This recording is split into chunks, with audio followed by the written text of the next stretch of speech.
The only way you have to stop it is to step up. The people are begging. And I know that I'll move because when the state looks you right in the face and says, we're going to unleash criminals on you, I have 3 kids. MS-13, all this is insanity. If I stay here with 3 kids knowing they're unleashing criminals, I'm like an accomplice. And so are you guys. So is everyone here. If we allow this to happen, it's on us if this happens. If something happened to my kids and I stay here, it's my fault. And I'm really, truly sorry that you guys are in this position. You know, I'm helping out a campaign. Gary Jean Dron, he's the retired chief police of Palm Springs. And this is insanity. He's totally against this. Thank you, Angelina.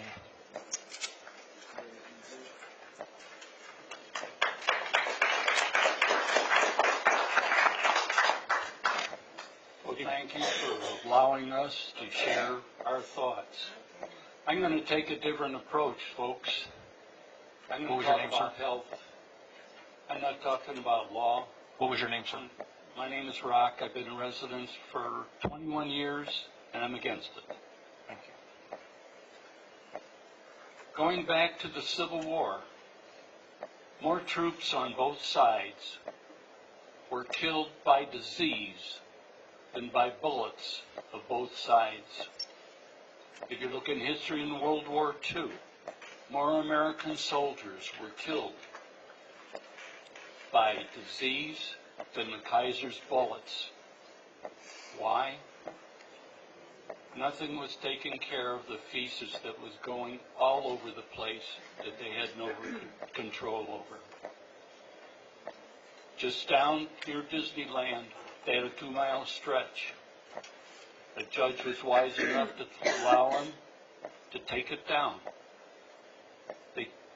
Two-thirds of the way, they had over 20,000 tons of garbage, 2,000 tons of feces, and they weren't even through. Los Angeles, San Francisco are approaching epidemic stage in hepatitis C because of the feces all over. This affects all of us, guys, whichever side you're on. This is our health, our children, and our responsibility. And I hope you look to this for the responsibility. We have to love each other enough to say no for doing the right thing. Thank you. Thank you, sir. Good evening. My name is Teresa Stegman. I'm not a resident of the City of Hemet. I live in the county, but I've owned a business in the City of Hemet, and I currently work for CASA, which is in the City of Hemet. And I'm opposed to SB 54. I was concerned by the 2 questions that were asked by council members, in that you wanted to know what is the impact on the City of Hemet. Are we obeying the law? Are we going to have any problems? Did this impact law enforcement at all? Whether it impacts you or not in that way, it impacts our entire state.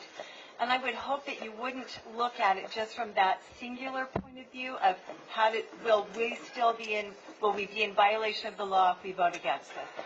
I would hope that you would look to stand with the rest of those who are trying to protect our borders, who are working to keep our state safe, and join in solidarity with them. My son is a former Marine. No, you're never a former Marine. You're always a Marine. My son is a Marine, and he served a tour of duty in Iraq, protecting the borders of those people. And now he's a Border Patrol agent. And I could tell you some pretty amazing stories that he tells me about the type of people who are crossing our border, and they're not women and children. They're scary people. We need to protect our borders, and I hope that you will opt out of SB 54 and stand with those citizens who would like to protect our country. Thank you. Thank you. Thank you, sir. My name is Michael Fremont. I'm a resident of Hemet. My parents lived here for over 20 years. They're both gone now. The first lady that spoke tonight mentioned that, is sorry that you are put in the position you're in. And I noticed that you're probably really concerned about how the Hemet city is affected by this law. And the lawyer made some good arguments, had a good presentation, police officer made a good presentation, and maybe Hemet is not that directly affected by it, but the citizens of Hemet are directly affected by it. And you represent the citizens for us. We can't file an amicus brief, but you can. So we want you to act on our behalf and support the citizens of Hemet in our feelings and get this done for us. And there aren't very many people here tonight, but there's a heck of a lot more than there's usually here on a regular city council night. So you multiply that by, it's like they say, if business gets a complaint, there's 50 people who didn't complain. So just multiply this number by the people who really feel this way that we do tonight. Some things that the lawyer spoke about that I wasn't able to ask the lawyer any questions, but he mentioned about the federal warrants. Okay, what about state warrants or county warrants? Those weren't on there. So just because a person is here on a civil situation doesn't mean that that person is not a criminal. Doesn't mean that he hasn't committed a crime. And what if he committed a crime, went to Mexico to escape, he's back here again, and he could be a criminal, but maybe he doesn't have a warrant, maybe he doesn't fit the 5-year rule, the 15-year rule, maybe he doesn't have a federal warrant, but he still could be a criminal. So there's lots of loopholes. I have a lot of things I wanted to cover, but 2 minutes doesn't give me a lot of time here. I see I'm on the yellow light already. There are many, many case laws. It's flashing red. How much time do I have? No, that's it. Thank you, sir. Okay. You want to respond to his comment about the state and local warrants? I'm not sure that I can. If it was a warrant issued by one of the law enforcement agencies for the state of California or by county sheriff or a local law enforcement agency, it'd be for a violation of some non-immigration related crime. I don't think it would fall under SB 54 at all. SB 54 really just regulates immigration related civil and criminal conduct.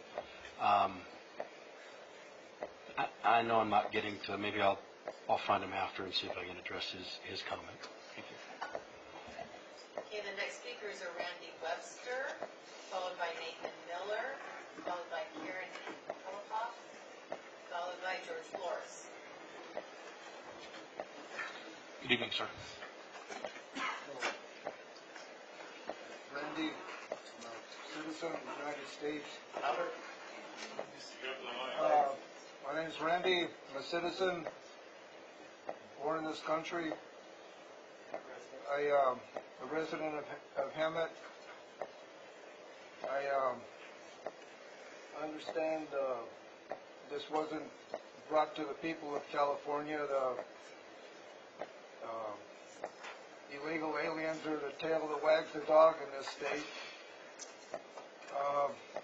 Breaks my heart. A lot of ways I'm grateful I'm so old. I don't have to suffer a lot longer. I'd like you people to opt out of this SB 54. We don't need to be a magnet for illegal aliens that the politicians in this state believe we should. I think you should acknowledge this is the United States of America as opposed to some democratic, every illegal alien is a potential Democrat.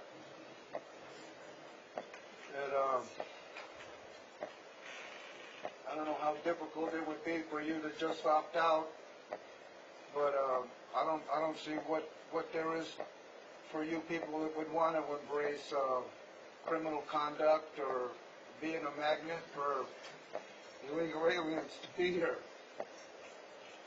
I don't talk much and anticipate talking, and I'd like to be polite and considerate for other people to talk, to prepare things to say. but I'd like you to opt out of this SB 54. I don't know if I would ever talk to you people about your projection of the city going, having Chapter 9 self-esteem. Thank you, sir. Thank you very much.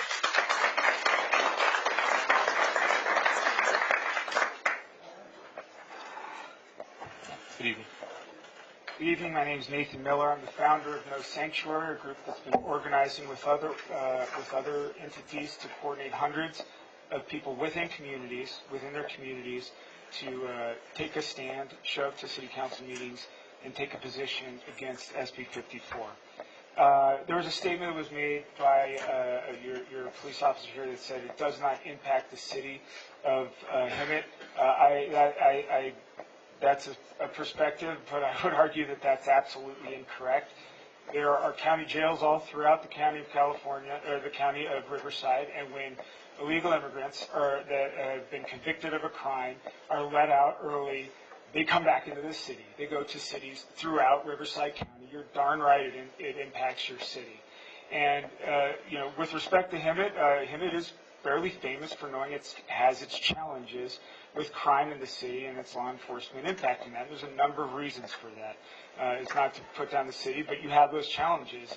And adding on top of that the challenge of illegal immigrants that are getting let out of prison early to come here and commit more crimes, it impacts your city. Now, with respect to whether or not you can take a position on this and it means anything, it means everything. When you sit down and you meet with your city manager, when you take when there's something you ask him to do, like craft a resolution for a position, he goes to each one of you when he's crafting this resolution and he tries to find consensus. Because if he would just craft it on his own and bring it here for a vote, and you would vote no, and he'd have to keep going back to the drawing board, it would waste a lot of time. So he seeks your consensus. Well, taking a position on this matter, like an amicus curiae brief, saying this is how we feel about it, is what our justice system is all about. You taking a position is what adds to the argument. So yeah, you actually have a significant and a tremendous impact on this issue as it goes before the Supreme Court and the courts as it leads up to that. So please, I encourage you to do so. It is illegal. It is unconstitutional. We don't need any more Kate Steinleys. We don't need another Jamil Shah. We don't need any more crimes committed as a result of this.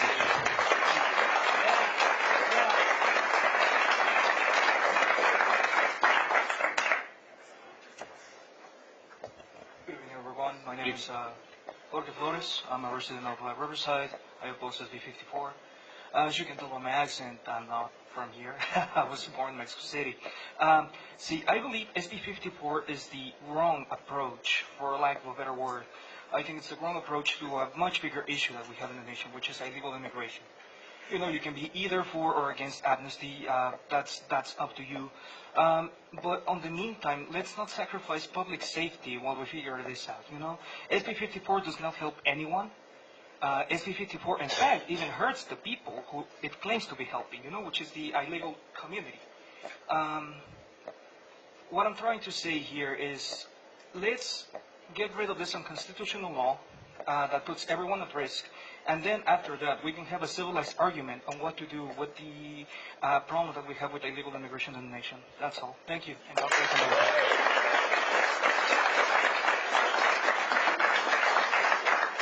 My name is Karen Holopoff. Thank you for serving our lovely city. And hello, neighbors. I'm just talking from experience. I was born in England. My parents immigrated in 1960. Prior to immigrating, there was a 2-year waiting list to get into this country. We had to have a sponsor to get into this country. My parents owned a home in England, and they sold it, and they brought money into this country to buy a house. My dad was brought into this country because he was smart. It was part of the brain drain. He came in and worked in the aerospace industry for many years. My family bought a house here in California. He raised his family in California. And to me, having this bill, the Senate Bill 54, I'm opposed of it because what we're doing is just making a cushion for them. We're setting in place everything that, what could go wrong for them to make it easier for them. Where is the,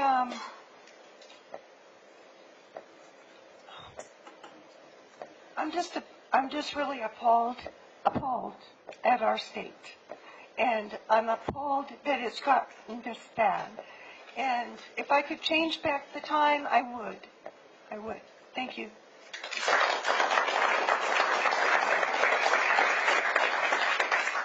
Your next speakers are Corey Huxell, Joey Astrobaum, Keith Johnson, Arden Anderson, and Diane Schilling.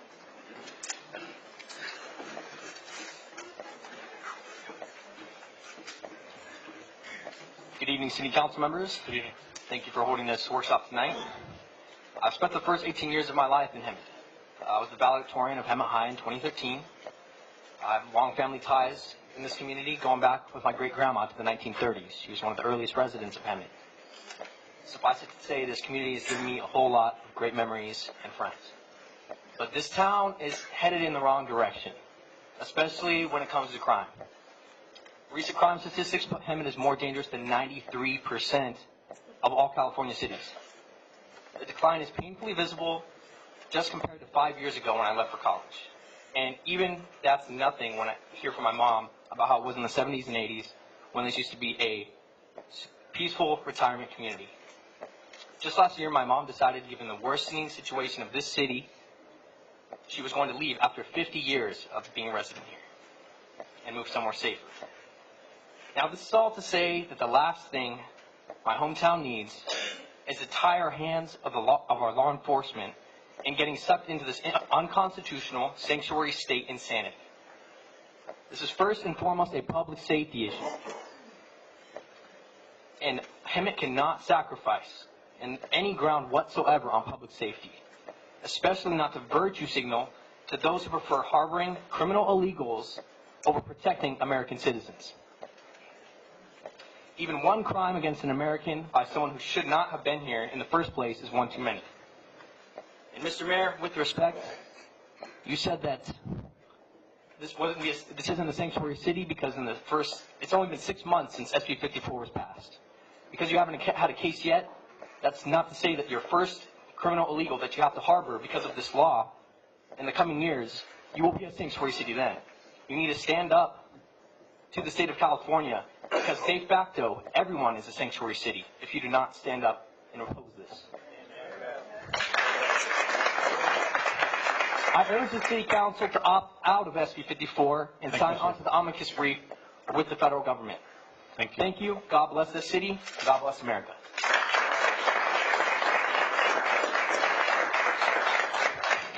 Hello, Mayor. Hello, Council. Hello, citizens. My name is Joey Astrobaum. I live, work, and worship and raise 4 kids here in the city of Hemet. I'm not speaking in favor of SB 54. I'm speaking against the idea of opting out or joining any briefs opting out of SB 54. The reality is that this is a solution in need of a problem. People are afraid of crime, but we've already learned that criminals who are undocumented can both be transferred and we can notify ICE, so there's no problem.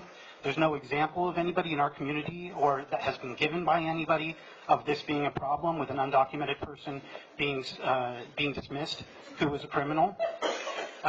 Additionally, there's talk about the Constitution, but they're not talking about the separation of powers. The executive branch does not decide law. That's decided by the legislative branch, and it's adjudicated by our judicial branch. The Seventh Court of Appeals has already judged in a case similar to this in Chicago that the United States government forcing or influencing local law enforcement using the power of the federal purse is unconstitutional in order for them to, in essence, we don't need our local law enforcement to do the federal government's job of bringing in undocumented aliens. The only reason they need to be involved is if they're actually criminals. We don't need to round anybody up. If people are committing crimes, then we can notify ICE and we can get involved that way. So I hope that Clearly, I think the majority of the citizens of the city disagree with me.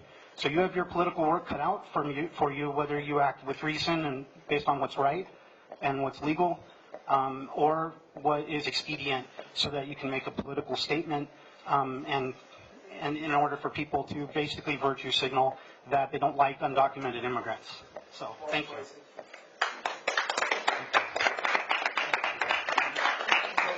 What's that? Don't threaten me. Don't threaten me.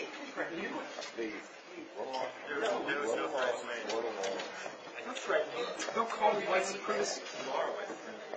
Excuse me? What did you say? I'm assuming my time has not started. No. Call me white supremacist. Hey, it's a city council. They work. These guys are sitting behind me and they're calling me names. Can you please talk to them? No, can you go out and talk to the guy that's calling me a white supremacist? No, you can go and take the guy that called me white supremacist. I'm not going to go outside. I'm sitting right here. I didn't do anything. Perfect. I'm not going to go outside. We've got two things we can do here. We can either call the meeting now, or, sir, you can excuse yourself so that we can continue the meeting. All I told him is not to call me white supremacist. I didn't cause the scene. No, that's because you're talking to me instead of the guy that called me a white supremacist. Excuse me, Mr. Miller, the mayor is addressing you. No, this guy right here. Mr. Miller? Mr. Miller, The mayor is addressing you, sir. you can either take the conversation outside, or we can adjourn the meeting now. Is it acceptable to you that people sit in this meeting and call people? It's not, but what's also not acceptable is to disrupt the whole meeting. No, And you disrupted the meeting when you called me white But- supremacist. Is that so that's why we're take it outside. Is that acceptable to you? It's not acceptable. That's why we can take it Why outside is so he that talking to me? I just told him not to call me white supremacist. So that where's the- and the where's only the- reason there's a scene is because he's telling me I have to go outside. so if everybody goes outside, the officers can handle this situation and we can So ask continue him this to meeting. Go outside. I will sit here. Fine. I won't comment. He said he was going to ask me after he asked you. No, I didn't do anything except not tell him not to call me a white supremacist. He's a victim. And then I was threatened by this other gent. Hey, I just want to have a These chance people are to causing problems. So and you're telling if me everybody not to go that's outside. involved, if the officers, if you can take them outside, I'm not causing all of problems. them. You're asking me to go outside, and I'm upset about that. But if you ask